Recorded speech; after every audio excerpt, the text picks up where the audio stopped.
अक्षरात सोलापूर जिल्ह्यातलं सर्वात मोठ्या कृषी प्रदर्शनाला आपण भेट दिली. नक्की काय भावना आहे, काय वाटतं? तिथं असं सगळा उत्साह दिसतो आपल्याला. आज सिद्धेश्वर देवस्थानच्या मार्फत आपले जे पूर्ण यात्रेचा सोहळा असतो आपला गड्डा यात्रेचा, त्याच्याच मला वाटतं या सुरुवातीचा कृषी प्रदर्शन साधारणतः 4-5 दिवस या ठिकाणी ऑर्गनाईज केलेलं आहे.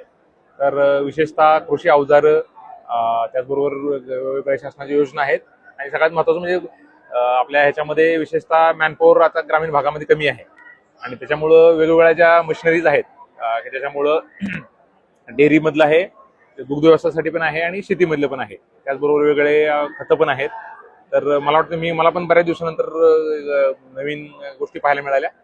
तर वेगळ्या आपल्या शेतकऱ्यांना आणि सर्व नागरिकांना आवाहन करण्यात येते की साधारण आपण सकाळी 10 ते रात्री 10 हे पूर्ण प्रदर्शन या ठिकाणी सुरू आहे.